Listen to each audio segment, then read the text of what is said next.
Внуката на Рамис Мерко учествувала во набавка на спорното возило Ауди А6 вредно 66.000 евра. Таа како член и председателот на Комисијата за јавни набавки сведочија дека ова не е прв пат, туку општината од секогаш имала скап возен парк кој морал да се обнови.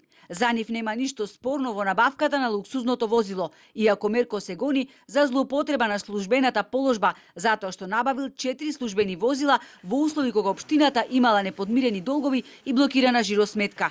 За ова сведочеше и пензионираниот ревизор Лилијана Стојанова.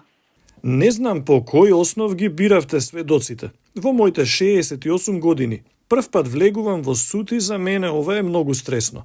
Сум направила над 200 ревизии, и ако за секој ме викаат да сведочам, јас не ќе излезам од суд. За конкретниот случај, во извештајот е наведено дека во услови на блокирана сметка во ноември 2017 година, председателот на основниот суд го зголемил лимитот на општината и одобрил месечен лимит од над 50 милиони денари. Пресметано на годишно ниво, тоа е 605 милиони и 100.000 денари. Износ што е поголем и го надминува редовниот годишен општински буџет. Предметниот судија очекува до крајот на јуни да има пресуда за спорното Ауди. При донесувањето на одлуката ќе бидат земени предвид сите искази и сите материјални докази. Не можам да одвојам конкретен за да кажам дека тој ќе влијае, ниту пак можам да коментирам унапред за тоа што ќе земам предвид при донесувањето на одлуката. И скандалозното обележје со кое се велича фашистичката окупација на Струга, а 5 месеци беше поставено на влезот од општинската зграда, го седна Рамис Мерко на обвинителна клупа. Сведочеше Маја Митевска, виш инспектор во Министерството за култура.